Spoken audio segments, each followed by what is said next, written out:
लेकिन हमारा नसीब खराब था कि ये खासदार पनौती बन गया पूरे जिले के लिए और पूरे शहर के लिए और पूरे राज्य के लिए। क्योंकि एक बात समझ लो, इन्होंने के लिए बाला साहब ने बराबर से बिरयानी पकाई थी, गोश्त की बिरयानी पकाई थी, लेकिन खुद खासदार चुन के आने के बाद यूटी का तोड़ दिया और बाकी के लोग खाते, मजलिस के आमदार खाते, वंचित के आमदार बिरयानी खाते, लेकिन उसके पहले उन्होंने वो बिरयानी में मिट्टी डालने का काम इम्तियाज जलील ने किया है। और इसीलिए मैं बोलता हूं कि बाला साहब आंबेडकर ने उनको 2019 में औरंगाबाद का खासदार भी बनाया, लेकिन जिस आदमी ने धोखा किया, जिस आदमी ने गद्दारी की, जिस आदमी ने दगाबाजी की, उस आदमी को 2024 के लोकसभा में भी गिराया और लोकसभा के बाद 2024 के विधानसभा में भी गिराया। और इसीलिए मैं कहता हूं, ये पुंजानी हो या जलील, धोखेबाजों को हम जगह नहीं देते और धोखेबाजों को हम माफी नहीं देते। और दूसरी बात मैं ये कहना चाहता हूं कि आपको पता रहेगा कि औरंगाबाद शहर और जिले का नाम बदला है, छत्रपति संभाजी नगर रख दिया है। याद है कि नहीं है? आपको पता है कि नहीं पता है?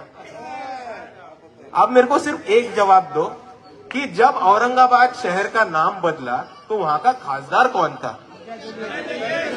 कौन था? तो मेरे को एक बात पूछो, और मजलिस के लोग अगली बार आपसे वोट मांगने आएंगे या जज्बाती तकरीर करने आएंगे तो मजलिस के लोगों से एक ही चीज पूछ लेना कि भाई तुम्हारा खासदार तुम्हारे शहर का नाम तो नहीं बचा पाया, कारंजा में आके क्या खाक उखाड़ेगा?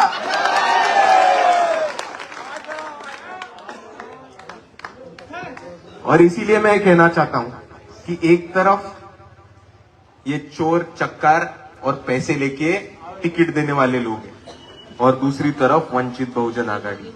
आप सभी को याद होगा जब औरंगजेब के फोटो रखने के लिए, औरंगजेब के स्टेटस रखने के लिए नौजवानों को गिरफ्तार कर दिया जा रहा था, नौजवानों को अरेस्ट कर दिया जा रहा था, हमारे मुसलमान भाइयों को टॉर्चर कर दिया जा रहा था, तभी वो बाला साहब अम्बेडकर थे जो औरंगाबाद के औरंगजेब के मजार पे गए और उन्होंने औरंगजेब के मजार पे जाकर फूलों की चद्दर चढ़ाई और यहाँ के पुलिस प्रशासन को, यहाँ के आरएसएस को, यहाँ के आदि चट्टी वालों को, यहाँ के भाजपा को चैलेंज किया कि यहाँ के नौजवान तो सिर्फ औरंगजेब के स्टेटस रख रहे, फोटो रख रहे, हम तो औरंगजेब की मजार पे जाके आए, फूलों की चद्दर चढ़ा के आए। अगर तुम्हारे पास दम है, अगर तुम्हें दम है, अगर तुम में दम है तो ये नौजवानों को छोड़ो और बाला साहब अम्बेडकर के खिलाफ एक्शन लेके दिखाओ। और दूसरी बात मैं ये बोलना चाहता हूं कि औरंगजेब की मजार भी औरंगाबाद में ही आती है, वहां के भी खासदार इम्तियाज साहब ही थे। एक बार भी वो मजार पे गए? एक भी फोटो आपने उनका मजार के साथ देखा? एक बार भी उन्होंने उस मजार के या जो जो नौजवान औरंगजेब के बारे में स्टेटस रखते थे उनके बारे में बात करते हुए देखा? नहीं। क्यों? क्या हुआ? फट गई। वो बोले औरंगजेब से कोई लेना देना नहीं हमारा। एक तरफ कौम के नाम पे, मिल्लत के नाम पे वोट मांगना, सत्ता में जाना, और जब खुद के कौम के नौजवान जेल में जाते हैं तब ये सत्ता में जाके खुद के घर के दरवाजे बंद कर देते हैं। या औरंगाबाद के किसी भी नौजवान को वोट पूछना, वो आपको सच्चाई बता देगा।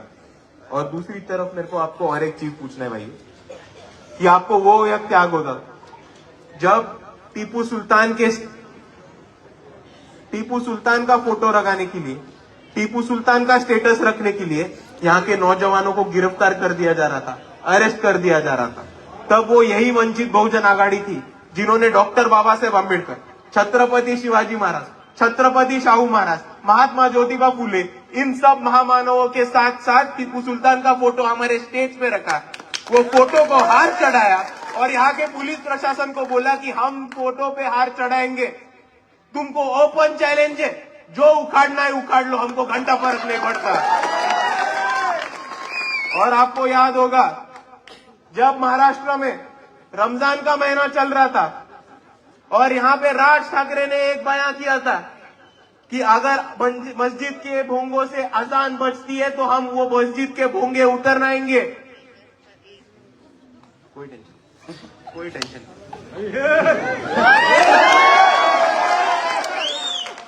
इलेक्शन कमीशन वालों को बोल रहा हूं, हाथ में माइक मेरे है, बात मैं कर रहा हूं, गुना दाखिल होगा तो सिर्फ मेरे पे दाखिल होगा, बाकी सबको छोड़ देना। तो कंटिन्यू करें, 10 बज गए, फर्क नहीं पड़ता, चलो हो जाए। तो मैं ये बोल रहा था कि रमजान के महीने में आजान चल रही है, इसलिए मस्जिदों से भोंगे उतरवाने का बयान राज ठाकरे ने किया था। और तभी वो यही वंचित बहुजन आघाड़ी के लोग थे जो हर आदमी के सामने जाके बोले और स्टेज से बोले, राज ठाकरे को ओपन चैलेंज देके बोले कि आप एक बार मस्जिद के भोंगे निकलने को आके तो दिखाओ। यहाँ पे मुसलमान भाइयों के खंधे को खंधा लगा के वंचित बहुजन आघाड़ी के लोग खड़े हैं और राज ठाकरे को उसका स्टेटमेंट वापस लेना पड़ा। और राज ठाकरे की भोंगे की हवा निकालने वाला अगर कोई था तो वो सिर्फ और सिर्फ वंचित बहुजन आघाड़ी का नौजवान था। पिछले महीने में जळगाव जामनेर में सुलेमान शेख नाम के एक नौजवान का खून कर दिया गया। वहां के प्रस्तापित जो आमदार थे गिरीश महाजन, उनके चेले चपाटों ने उनका मर्डर किया, उनके ड्राइवर और उनके कार्यकर्ताओं ने उनके मर्डर किया। वहां के कांग्रेस ने, वहां के राष्ट्रवादी ने, वहां के मजलिस ने एक आवाज नहीं उठाया। वहां पे वंचित बहुजन आघाड़ी के तैयब जफर, नसीरुद्दीन खतीब साहब, फारूक अहमद सर, जावेद कुरैशी साहब और वंचित बहुजन आघाड़ी के तमाम कार्यकर्ता सुलेमान शेख के घर पे गए, उनके माता पिता को मिले और पुलिस स्टेशन में जाके एफआईआर दर्ज करने का काम भी वंचित बहुजन आघाड़ी के लोगों ने ही किया है। और इसकी बात में मैं बोलता हूं कि महाराष्ट्र में अगर कोई टीपू सुल्तान के खिलाफ, अगर कोई औरंगजेब के खिलाफ, अगर कोई बाबा साहेब अंबेडकर या किसी भी महामानवों के खिलाफ बात करता है, या अगर कोई यहाँ पे मुसलमानों की और माइनॉरिटीज की मॉब लिंचिंग करता है, तो उस मॉब लिंचिंग के खिलाफ भी वंचित बहुजन आघाड़ी ने एक बिल पेश करने का काम किया था। और ये बाला साहब अंबेडकर की बिल जिद थी कि उस बिल का नाम मोहम्मद पैगंबर बिल रख दिया जाए।